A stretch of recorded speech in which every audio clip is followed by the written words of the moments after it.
November, December, January, February. After 5 months, bumalik at gustong i-retract ang sinabi niya noong October 2016. At ngayon, kumakanta ng ibang tono. Alam po namin na malaki ang ibinayad ng mga dilawan na to the extent na kausapin ang 8 high-profile inmates na nagtetestigo tungkol sa drug trade sa loob ng Bilibid.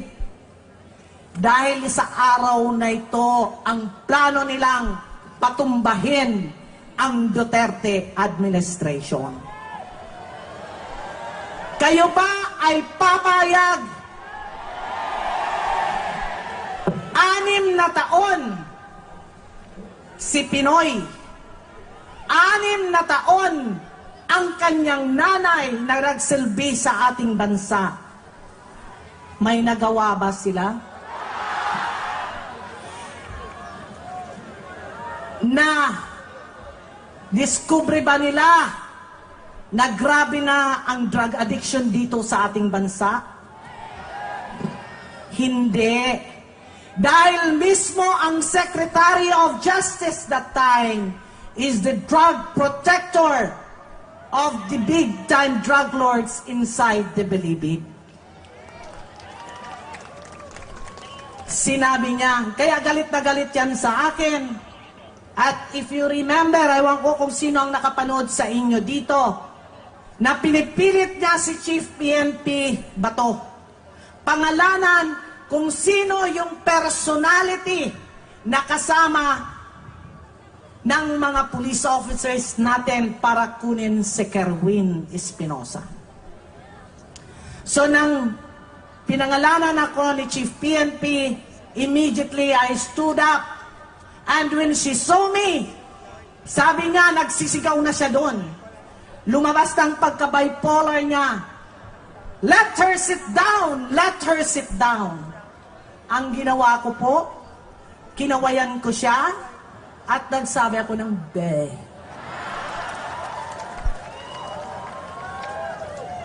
Kayo ba ay papayag na ang ating presidente na magbibigay ng tunay na pagbabago sa ating bansa, ito lang ang gagawin niyang ligasiya sa ating mga kabataang Pilipino. Tapusin ang droga dito sa atin, korupsyon at krimen. Ayaw nila yun. Dahil nakapatong sila lahat sa mga drug lords. Ginamit nila ang pera ng droga para mamayagpag sila nung eleksyon. Kaya ako nakikiusap sa inyo, mahal kong mga kababayan ngayon, pagdasal po natin ng taimtim ang ating pinakamamahal na Pangulo ng Bansa, President Rodrigo Roa Duterte. Salamat po at magandang gabi sa inyong lahat. Mabuhay ang Pilipinas! Mabuhay si Duterte!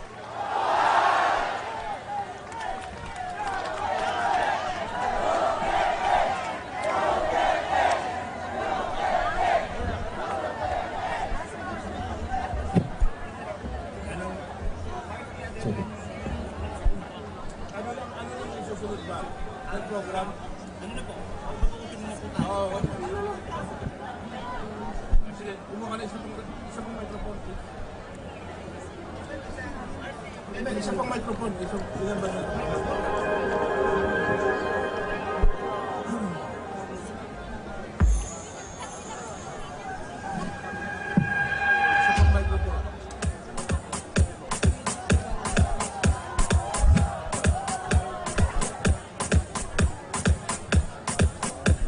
Okay, magandang gabi po sa inyong lahat ulit. Magandang gabi po sa ating lahat. Gising pa ba kayo? Susunod na po yung ating pong mga artist na maghahandog po ng kanilang mga talents para po sa ating mga kababayan na nandito ngayon. Pero bago siguro natin, Yusek Jan, ituloy yung Yes. ating concert ngayong gabi, gusto ko lang linawin sa ating lahat kung bakit tayo naririto. Nananawagan po tayo sa ating lahat na mamamayang Pilipino na tayo'y magkaisa. Sana po, ako rin, no? Tanggapin ninyo na isang kaibigan para po tayo ay magkatulong-tulong sa pagbabagong tunay na darating. Huwag po kayong susuko at huwag kayong mananawa. Salamat sa inyo, mga organizer nitong ilagay niyo sa puso na tayo ay walang kaaway. Ang kaaway lang natin dito ang droga, ang sugal, at sino? Yung mga ayaw magdala ng responsibilidad. May mga tinan-over na po akong mga dokumento na ibubunyag po sa inyo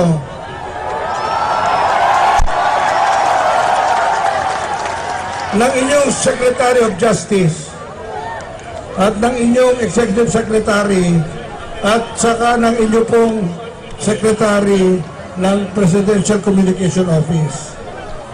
Makikita po ninyo kung anong ginawa nila ng 6 na taon. Nakakahiya po. Ako mismo, nakiusap na lang kay Secretary Andanar na baka hindi ko na makaya na sila na ang magdala sa inyo para managot sila sa taong bayan.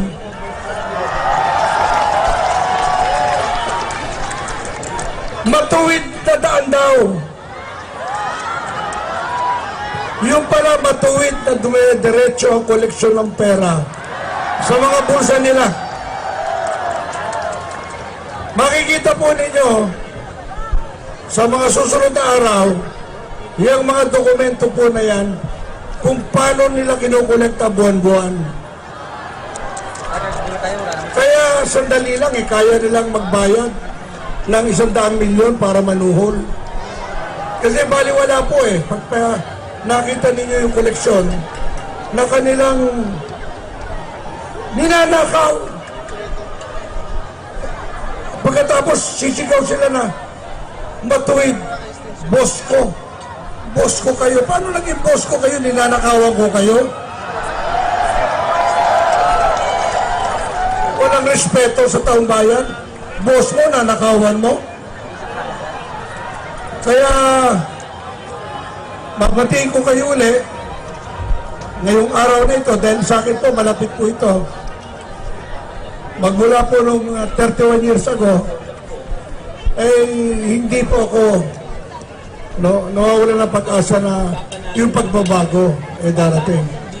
Ngayon yung pagbabago po na yan, naaaninagan ko na po at yan ay siyang aking inaasahan na at least kako in my retirement age, in my lifetime, pagbabago came into being. Maraming salamat po at kayo, sa inyo lahat, utang na loob namin. Ang EDSA dapat itago nyo sa puso nyo at hindi sa puso ng dilaw.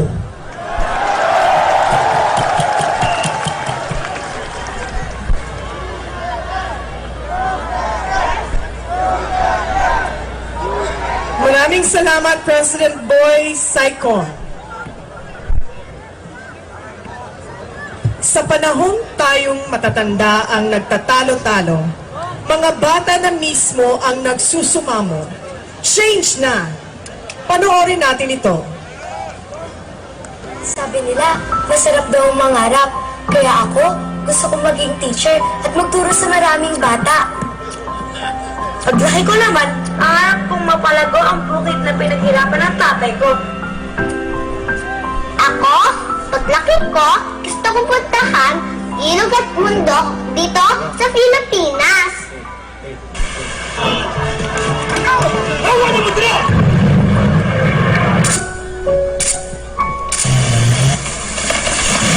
Pero maabot ko pa kaya ang pangarap ko kung nauubos na ang pang-aral ko dahil sa bisyo ng mga magulang ko? Paano ko matutupad iyon kung sobrang tagal at parati na ang pila namin ng tatay ko tuwing humihingi kami ng asistan sa gobyerno? Sana hindi pa sira yung ilog at bundok paglaki ko. Kaya ang pakiusap ko sa inyo, sana po magbago na po tayo. Yung bang magkaroon ng positibong pagbabago? Change na! Para wala ng mga pangarap ang masisira dahil sa illegal na droga. Magiging teacher na ako at maraming bata ang matututo. Change na! Para mabilis ang tulong ng gobyerno. Excited na ako para paglaki ko, malaki na ang bukid ng tatay ko. Change na para mas maganda yung Pilipinas. Kaya pag nagawa na ito, nagbago na ang lahat. Matutupad na ang aking pangarap. Sabi nga po nila, change na! Bilang pagsasara sa ating prayer vigil, narito po ang awiting Amazing Grace, My Chains Are Gone, na sumisimbolo sa pagtanggap natin sa ating Panginoon na tanggalin ang ating pagkakabihag sa iligal na droga, korupsyon, kriminalidad at kahirapan. Narito po muli si Chelsea Tijano Puhani. Sindihan na po natin ang ating mga kandila.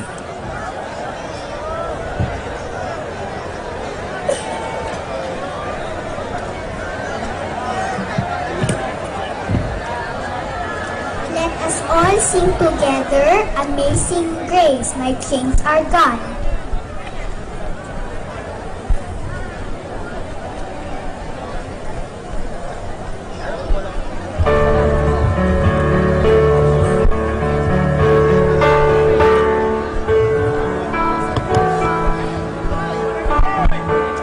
Amazing Grace,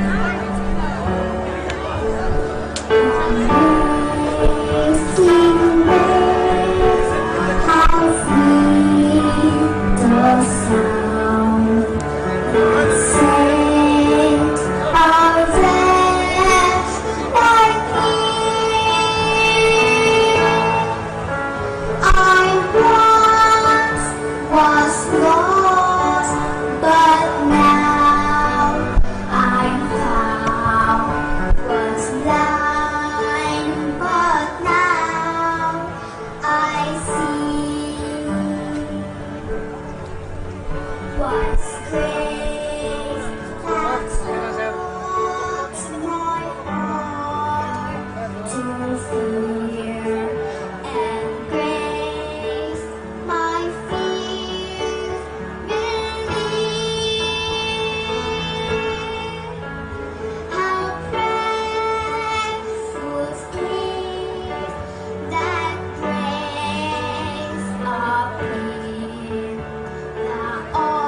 Mga kaibigan, yaan po ninyo natutunghayan ang ongoing program. Dito po yan sa Quirino Grandstand sa lungsod po ng Maynila. Buhay si Presidente Duterte!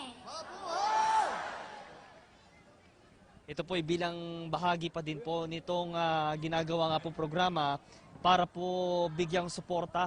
Ito pong si Pangulong Rodrigo Roa Duterte sa kanya nga pong ginagawang kampanya para po malabanan na po ito pong illegal na droga, kriminalidad at kahirapan, gayon din po ng korupsyon. Sa mandali pong ito dito sa loob po ng Grandstand area, halos punong-puno na po. Mabuhay ang San Jose Ito del pong Monte. loob po ng grandstand at napakarami na rin po. Mabuhay Ito mga tayong kababayan lahat. natin na patuloy po ngayon Mabuhay si na Presidente Duterte. sumama po dito po sa Freedom Rally, gayon din po ng vigil. So, Itong ating mga maya-maya po ay magbibigay po tayo ng kantang tuloy-tuloy na ngayon, mga update kaibigan, live nagsisigulo mula ng po dito sa patuloy na Quirino liwanag Grandstand na sa dumating lungsod sa po ating ng kapanahunan. Maynila.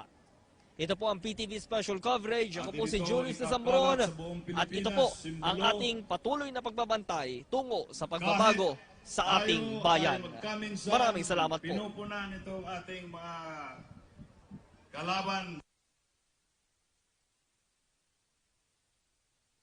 Mawawala sa ating mga puso. Sapagkat tayo ay binigyan ng pag-asa, una-una ng Panginoon, at sa isang taong kanyang hinirang manguna ng ating bansa, si President Rudy Duterte. Mabuhay si Presidente! Mabuhay ang Pilipinas! Thank you. Tayo po ay nagpapasimula pa lamang ng ating programa ngayon. Dahil naririto tayo, this is a vigil, magdamag tayo po naririto.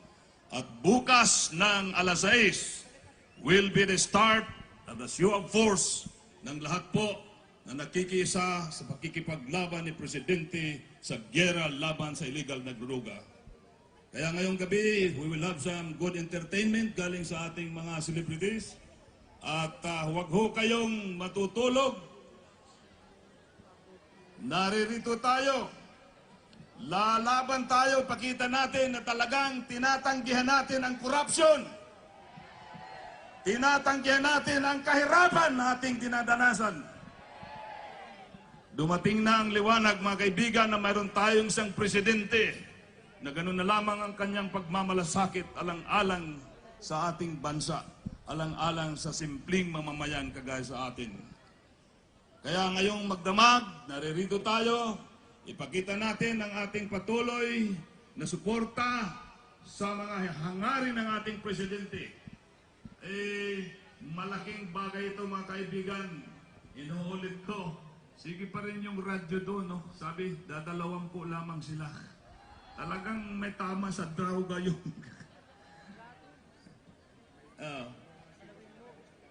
Mayroon darating, CEO, Mr. Can you please announce what is coming up here?